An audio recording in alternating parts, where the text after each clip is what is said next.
chilling in all day, escape for a while, それが人生生きる理由がないなら探せばいい周り見渡すだけでもそれでもいい Life goes on, living on my way, everything's gonna be okay, don't ask me why. Pam pam pam pam pam pam pam.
Yo, good day, gozaimasu. Grabe mga goods, agad tayo kagabi. Anong oras na ako nakatulog? Alas 6. Pero nagising tayo mga alas 12:30. Hindi na tayo makatulog, no? So bumangon na tayo at meron pa tayong day-night, no? Ay nako, ito yung siguro yung panahon na hindi tayo nakapag-upload, no, ng Friday dahil sa sobrang busy natin mga goods. Hindi ko na napansin, nakala ko may upload ako pero wala eh. Busy tayo masyado mga goods. Totally gusto ko talagang magpahinga sa bahay.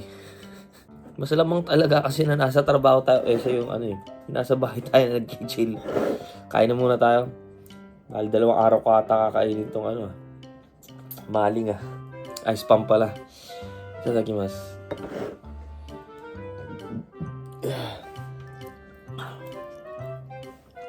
Sarap. Pagpagod ka masarap talaga yung malasa na maalat.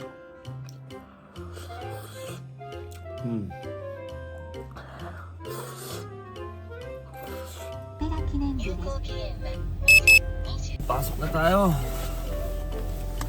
Bali day-night po tayo.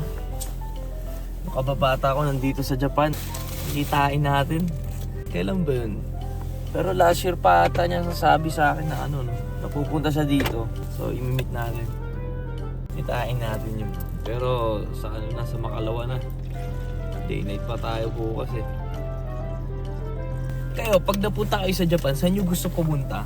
Saan nyo na-imagine na puntahan, ganyan, no? Tignan natin yung saan pupunta yan. At mag-aala naman natin ang ating kababata. So anyway, biyahe na po tayo. Let's go to Tokyo.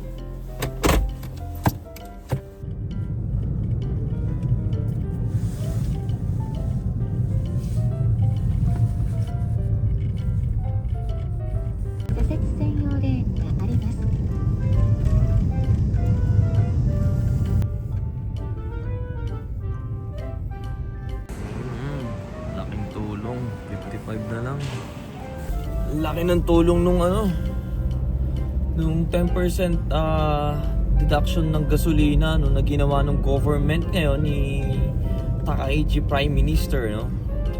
Well, hindi rin para sa akin, no? Para sa akin, good sa akin yung ganyan. Pero in otherwise, muna tayo.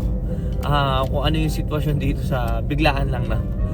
Biglaan gantong topic lang.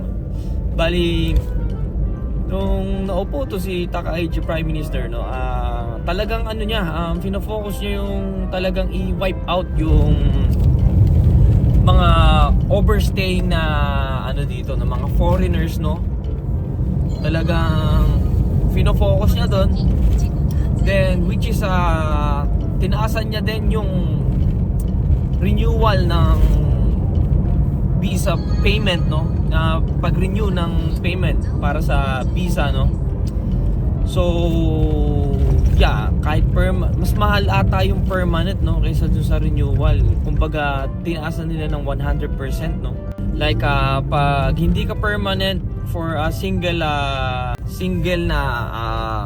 renewal ng visa nasa 30,000 yen ata, no? Then pag residential ka na residential pag permanent ka, no, nasa 100,000 yen, no? Hindi ko nga alam na may ganun, na may renewal pala na visa dahil naman tayo kasi dito, no, Japanese citizens naman kasi dito, no. So bakit daw niya tinaasan yun, which is gagamitin yung pondo na yun para sa immigration, para ma-build up lalo yung yung mga manghuhuli dun sa mga non-worker na na walang permit, no, na mga illegal na nag-i-stay dito sa Japan, no, na mga kumbaga mga TNT, kumbaga tawagin nila old school language, no, TNT, tago ng tago, no, ang mga walang visa, no. Kaya yun yung target talaga nitong Prime Minister na nakaupo ngayon, no. So bakit napunta dun sa na yun, na parang kumbaga mababa kasi talaga yung nung mga multa, like even pagpasok sa Japan, no, binababaan talaga, hindi talaga katulad daw sa ibang bansa, no, na mahal yung singil kada re-entry dito sa Japan, no, pag-i-exit, no, hindi talaga ganung kamahal, ganyan, no. So target din nila tayo, no, taasan yung pagbayad sa mga entrance pagpasok sa Japan. So apektado siguro talaga, no. Hindi ko alam kung ano yung gagawin nila sa mga, syempre may mga matatanda na nanirahan dito sa Japan, no, na which is pa-chill-chill na lang yung kanilang buhay, tapos hindi na rin gaano kalaki kumita, no. At syempre, for sure, no, dahil syempre nakikita na kasi ng government yan, mga naka-stay dito sa Japan, mga nakakonekta na kasi sila sa My Number, yung mga padala nyo, ganyan. Nakikita nila, syempre nakita nila na, kaya nyo pala na magpadala na sa bansa nyo na ganun kalaki, di ba? Siguro naisipan nila na taasan na ganun, no? Pero kawawa lang talaga sa mga residential talaga dito, no, na sarap buhay. Kasi sa generation namin, sa mga generation namin, wala na kasi siguro yung mga kabataan, hindi na kasi nagbabalak magbayad ng mga tax or residential na tax, ganyan, no. At saka mga pension, ganyan, no. Wala na kasing balak kasi lalo't pension, no, yung in age of 40s ngayon, no, hindi nga nila alam kung makakatanggap sila ng pension after 20 o 30 years after, no. Hindi nila alam dahil posible na baksak na yung Japan, no, nung economy ng Japan, baksak na, no. Paano pa kaya yung mga edad ng 30s pababa, no? Kahit magbayad ka ng pension mo na every month, you're not sure na makakatanggap ka ng pension. Kaya hindi ako nagbabayad ng pension.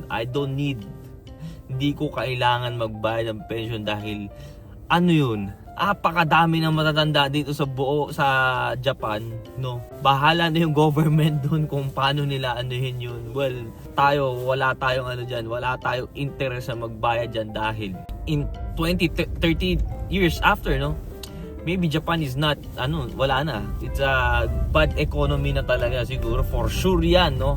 Na-estimate na talaga ng na mga journalists dito sa Japan. So na-share ko lang para sa akin, nakakatuwa dahil mura yung gasolina. Panalo tayo sa ganun, no. Yun na siguro yung natin, no. Yung privilege ba tawag doon, no, na anytime kasi pwede tayo manirahan sa Pilipinas. Kung gusto ko din manirahan dito sa Japan, pwede din, no. Yun lang yung no. Ang maganda kasi dito sa Japan is meron trabaho, no. Kaya mag-ipon lang tayo, we don't know, baka mag-business tayo sa Pilipinas, no. Doon tayo mag-endgame, we don't know. Yun lang, no. But traffic. Nagugutom na take out lang tayo. Doon na tayo sa Tokyo kumain. Uy, may may Matsuri, may Matsuri sa Kawasaki. Ina. Yeah.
Tingnan muna tayo at mamayang alas 10 pa kata yung barko, no? Ay, ang lamig, grabe.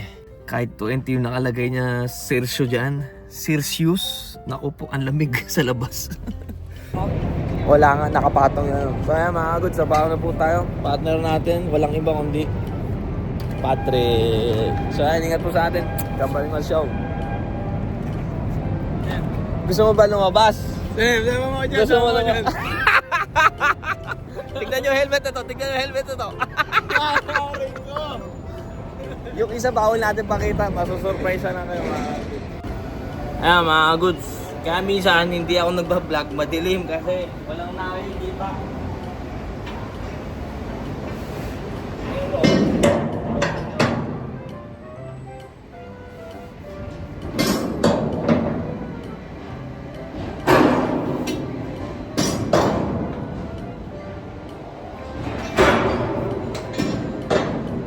Trabaho pa rin. My goodness. Ang paligid wala na nag-o-operator. Kabila tapos na rin lahat. Tapos na.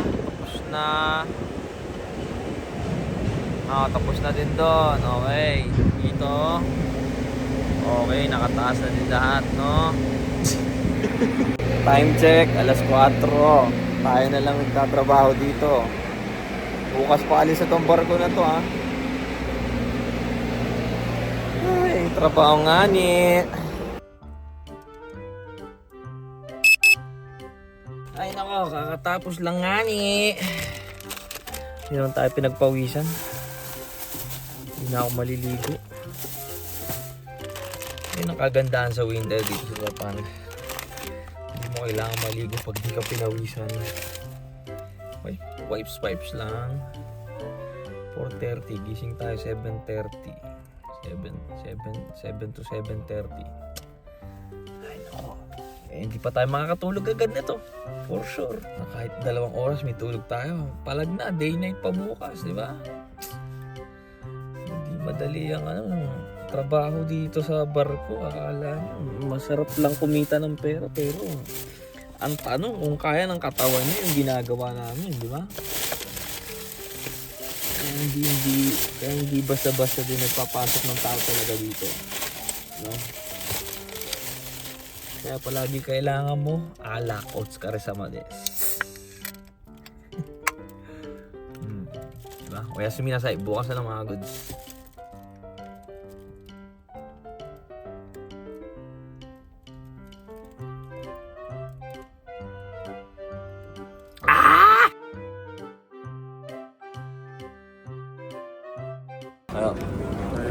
Kagabi. Dito. 4:30 na yun. Sarap dun. Mas gising na natin mag-alas 8 na mga agos. Kasyoga na eh. Nakalimutan ko pa yung tubig ko. Wala ko. Hey, good day. Wala tayo mga antok. Pero genki yung katawan natin. Nagkabirya pa ng umaga. Si Mac may lagnat. Daming nagkaka-influence sa mga goods. Wala, so ganyan. Pag panahon talaga na ganito, sakitin ng mga tao eh. Sana hindi umuulan. Daytime uulan ata. Buisit na yan. So patras tayo, no? Wala lang. But anyway, sa baba naman tayo, day night tayo. Gambar mo siya, oh.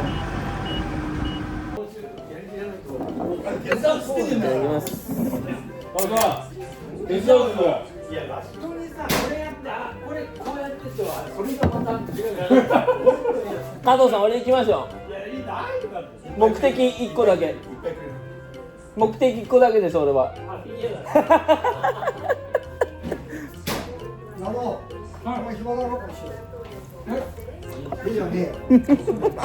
え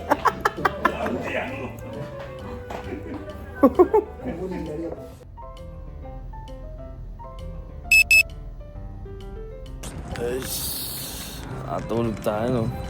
Kanina alas 2, tapos na po tayo sa daytime. At nakatulog tayo ng konti. Kain na muna ulit tayo.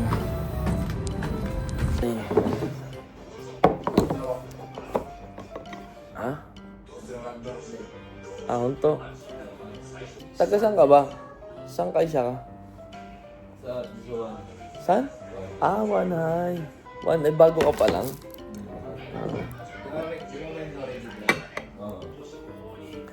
Itadakimasu.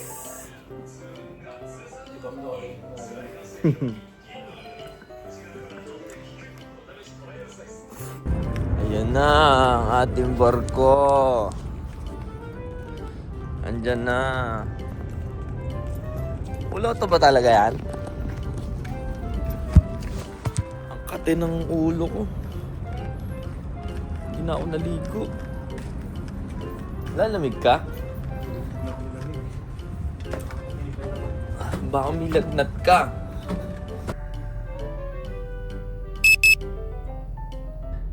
Kate ng ulo natin. Wala mga kaguts. Abutin ulit tayo ng 4 o'clock.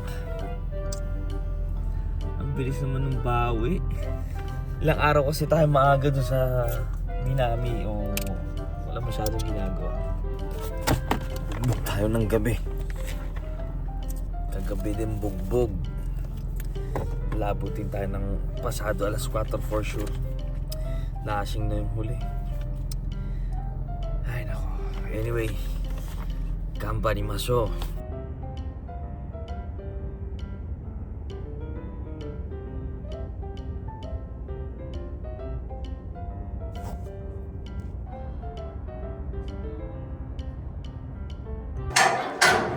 Ano, Rick? Yung gamit ko. Ha? Liquid yung gamit ko. Yung sa long bar din, wala dun eh. Sino ba na gano'n nun? Yung musulman. Tangin na talaga. Niligpit niya yung gamit? Ha? Nakalipit yung gamit eh, may lasing eh. Ba't nyo nililigpit? Hindi pa naman tapos yung plan eh. Check nyo yung plano mo sa naigi. Storbo kayo eh. Hingi ng gamit. Ay nako, Pilipino talaga eh. Minsan pag ano eh, walang kwenta yung mga seaman eh. Di sila ano, ni maintenance hindi ginagawa. Buti pa dito sa ano eh, no? Sa 28, ang lalambot nung ano. Yan, tigas ng amin. Oo, sa amin lahat malambot eh. Pero yung sa omote, mapapamura ka eh. Nainis na ako eh. Tayo na walang pin. Tapos sabi, hindi, yung sa official kasi hindi pinapagawa. Tangin na yan kako. Tayo hindi naman katrabaho yun. Isa yun eh. Bobo nung mindset eh. So ayan mga gods. Ba't magkatrabaho yung isa? Same time? 4:15 Patrick? Same time as before. Isang araw na? We're still working. Nauwi ko na siya eh. Sige. Kanina din sa akin din. Si Pero El, pinauwi ko na. Makita ko mag-asing. Ay nako, buhay. Sipag ni Patrick. Pasok lang, maaga ngayon. Umaga na ulit. Hindi ka pa papasok? Parang galam daw yung mamaya. Umaga na nga. Kulang na lang yung araw. Wala pang partner na una na mo. Wala, Oscar na eh. Oscar. At least magkasama tayo. Hindi na ano tayo mag-partner. Yun yung ano doon eh. yung sandalan ng loob mo. At least yung... At least yung kasama mo. Oo, kasama mo kagabi. Andito pa rin. Tayo na, wala na sa BCC, si Ken eh. Wala na, pagod na yun. Ay, grabe. Uwi tayo nito sa bahay, isang oras biyahe natin. 5:30. Tapos gigising tayo. Gigising ba tayo o gising tayo para kumubra? Grabe, no? Isipin nyo, nakakayanan yung gantong shift. It's kahit pagod mga kids. Pagod ba o ano? Wala na eh. Pag pumasok pa ako nito ng daytime bukas, wala na. Trangkaso na abutin natin, over fatigue na. Pero kung ano nyo, hindi ako gaano na over fatigue nitong mga ano, mga lately, no? Kahit madalas yung gantong shift natin na dire-diretso, hindi tayo na over fatigue. Well, at least safe tayo sa work natapos, no? Ay, nako, tsaka ito. お疲れ様です。